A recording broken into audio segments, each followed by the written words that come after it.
जय हरी एकादश स्कंध भाग 81. चौथ्या अध्यायामध्ये नाथ महाराज आपल्याला नारायण अवतार याविषयी सांगतायत.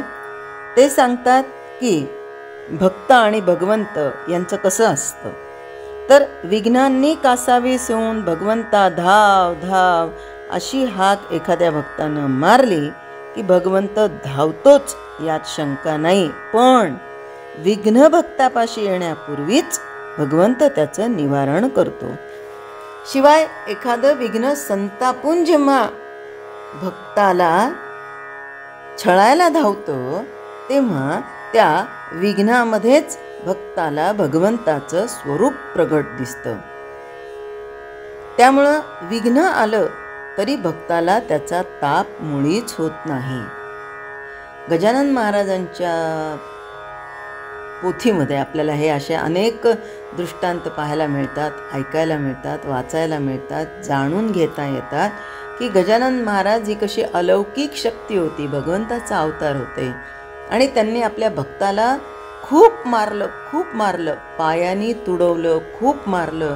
हे लोकांना असं वाटत होतं की ते तुडवतायत, मारतायत, याला किती त्रास होत असेल, आता गजानन महाराजांना कुणी अडवायचं. पण त्या भक्ताच्या अंगामध्ये असणारा विकार त्या क्षणाला गजानन महाराज काढत होते आणि त्याला बरा करत होते. त्यामुळे त्याला त्रास होत नव्हता, त्याला उलट ती भक्ती ते जाणवत होती. पण इतर बघणाऱ्यांना मात्र असं वाटत होतं की ते त्या भक्ताला मारत आहेत. आणि म्हणजेच एखाद्या वेळेस विघ्न हे असं जरी काही आलं तरी विघ्नामध्ये भक्ताला भगवंताचं स्वरूप प्रगट दिसतं. त्यामुळं विघ्न आलं तरी भक्ताला त्याचा ताप मुळीच होत नाही. आता समजा काम छळण्यास आला तर भक्ताला त्याच्या हृदयात भगवंत दिसतो, अर्थात ते विघ्न निर्विघ्न बनतं. तसंच विरोधाचं रूप घेऊन विघ्न छळायला आलं तर त्या विरोधाच्या आत बाहेर भक्ताला भगवंत दिसतो, अर्थात त्यामुळे विरोधाचं रूपांतर महाबोधात म्हणजेच आत्मज्ञानात होऊन त्यापासून परमानंद निर्माण होतो. भगवंताच्या चरणी ज्याची निष्ठा असते त्याला विघ्नांमध्येच परमार्थ प्रगट होतो. म्हणून भक्तांना स्वप्नात देखील विघ्नांचं भय नसतं. आत्मनिष्ठा असल्यानं भगवंत भक्तांच्या जवळ असतो आणि आपल्या सामर्थ्यानं त्यांना सतत सहाय्यच करतो. याप्रमाणे सर्व शक्तिमान परमात्मा रक्षण करणारा असल्यानं सगळ्या विघ्नांना ओलांडून भक्त परमार्थ पदाला पोहोचतात. आता आपण सगळ्यांनी इतकं सगळं ऐकलं, आपण वाचलं, ऐकलं आणि आपण म्हणतो हो सोपं आहे ना, मला समजलं, त्यात काय अवघड आहे. पण दैनंदिन प्रपंचामध्ये आपण ज्या गोष्टींची करू नये त्या गोष्टींचीही काळजी करतो. आणि मी जर तिथं नसेल तर कसं होईल हा विचार करतो. मग असं झालं तर कसं आणि तसं झालं तर कसं हा विचार करतो. आणि म्हणून जर अशा क्षणाला जर आमच्या मनामध्ये नकारात्मक विचार येत असतील तर खऱ्या साधकांनी त्या क्षणाला लक्षात घ्यायचं की सर्व शक्तिमान परमात्मा रक्षण करणार असल्यानं कोणतंही का विघ्न येईना, तो मला परमार्थ पदाला पोहोचवणारच. आणि माझे सगळी विघ्न दूर करणारा सर्व शक्तिमान परमात्मा सतत 24 तास माझ्यासोबत आहे. मग मला तसं तर घाबरायची गरज नाही. आणि चिंता करण्यापेक्षा चिंतन करणं हे साधकाचं आद्य कर्तव्य आहे. बरं, सकाम कामांना फारशा अडचणी येत नाहीत का?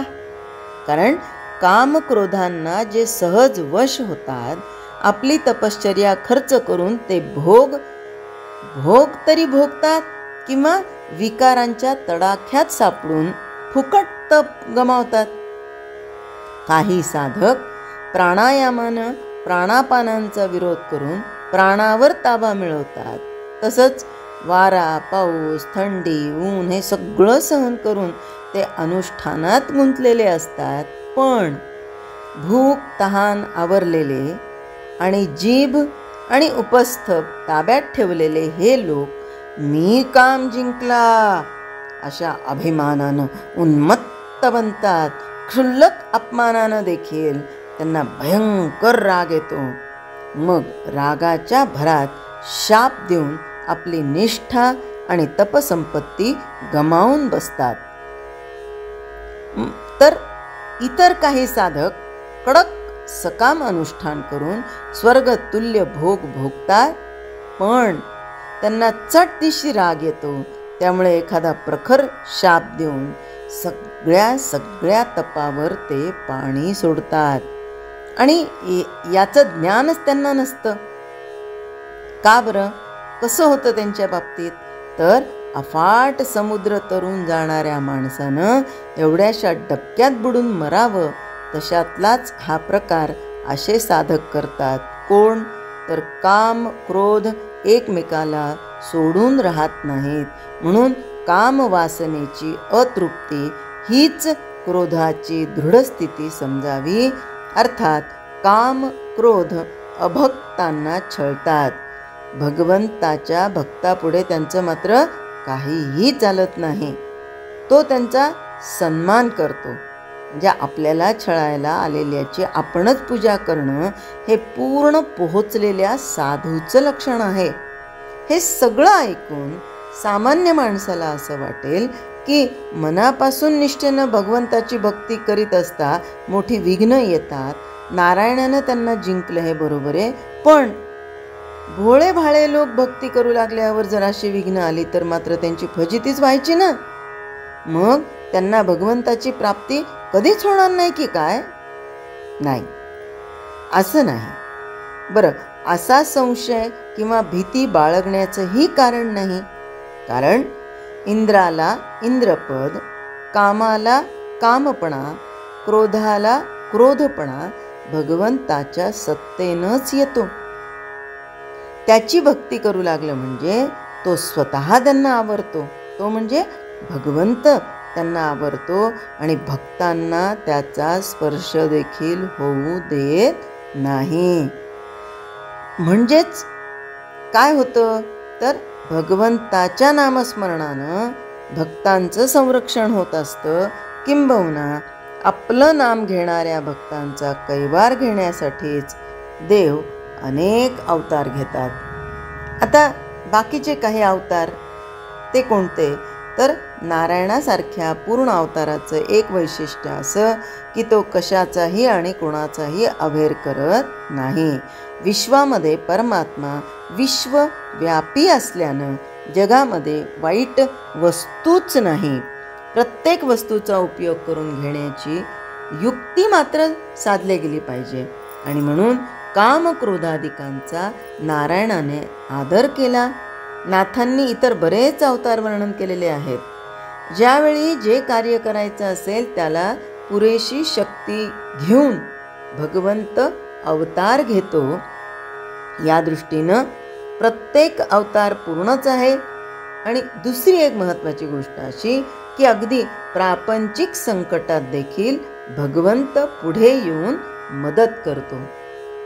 एकदा काय झालं, एक भगवंताचा निस्सीम भक्त तो मंदिरामध्ये जायचा, रोज ज्ञानेश्वरी पठण करायचा. दिवाळीचे दिवस होते, गरीब होता तो. आता घरी काहीच अन्न धान्य कपडे हे काहीच नव्हतं. विचार करायचा, मी तर रोज ज्ञानेश्वरी वाचतो, मी तर रोज गीतेचं पारायण करतो, पण या भगवंताला काही माझी दयाच येत नाही आहे. आणि नेमकं वाचता वाचता अनन्याश्चिंतयन्तो माम ये जना पर्युपासते तेषां नित्याभियुक्तानां योगक्षेमं वहाम्यहं हा श्लोक त्यांच्या समोर आला. आणि त्यांनी विचार केला, काय उपयोग आहे म्हणे, काही खरं नाही. असं म्हणून तिथे शेजारी पडलेला कोळसा होता, त्याच्याने त्याच्यावर फुली मारली, हे सगळं खोटं आहे म्हणून, आणि उठला. उठून घरी येऊन बघतो, तो घरी धान्याचे पोतेच्या पोते येऊन पडलेले होते. कपडे लत्ते दाग दागिने काय एक घरामध्ये नव्हतं. आणि असा त्रासलेला, चिंताग्रस्त, आता बायको ओरडणार, मुलं ओरडणार, बाबा काय आणलं म्हणणार. पण हा घरी जाऊन बघतो ते याचं घरही याला ओळखू आलं नाही. याची पत्नीही अगदी नटलेली, सजलेली, धजलेली, दागिने घातलेले, उंची वस्त्र परिधान केलेले, मुलंही तसेच, घरही तसंच बघून त्याला असं वाटलं आपण चुकलो का काय. पण बघतो तर त्याची पत्नी त्याला औक्षण करायला आली आणि म्हणाली, अहो तुम्ही केवढं पाठवलं म्हणे त्यांच्या हाताने. म्हणे कुणाच्या? म्हणे ते नाही का म्हणे तुम्ही कुणाला तरी नारायणाला पाठवलं होतं, त्यांनी एक निरोप दिला म्हणे तुम्हाला. म्हणे काय? म्हणे मालकीणबाई एवढं सगळं तुमच्या मालकाने पाठवलं तर तुमच्या मालकाला एक निरोप द्या म्हणे फक्त. ती जी काळी फुली केली होती ना, ती काळी फुली तेवढी खोडून टाकायला सांगा, कारण ती फुली मारली ते योग्य नाही. आणि त्या क्षणाला तो भक्त मटकन खाली बसला आणि म्हणाला, नारायणा काय तुझी अगाध लीला आहे.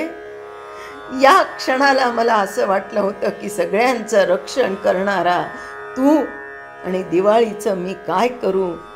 त्या क्षणाला माझी निष्ठा ढळली, पण तू तुझ्या भक्ताला अच्युत केलंस, त्याची निष्ठा च्युत होऊ दिली नाहीस, त्याची निष्ठा ढळू दिली नाहीस. आणि भगवंता नारायणा, आजपासून मी तुझा निस्सीम भक्त, यानंतर परत कधीच फुलीही मारणार नाही आणि मनामध्ये शंकेची पाल सुद्धा चुकचुकू देणार नाही.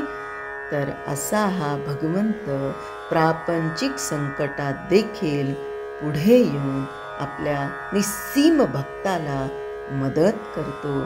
पण भक्तही तसा निस्सीम असणं गरजेचं आहे. जय हरी. स्तोत्र मंत्र संपूर्ण भगवद्गीता, एकनाथी भागवत, भजन, भक्तिगीत, रोहाळे, पाळणे, उखाणे व महिलांसाठी खास किचन टिप्स, हे सर्व पाहण्यासाठी माझ्या यूट्यूब चॅनलला एकदा नक्की सबस्क्राईब करा आणि हो, लाईक व शेअर करायला विसरू नका.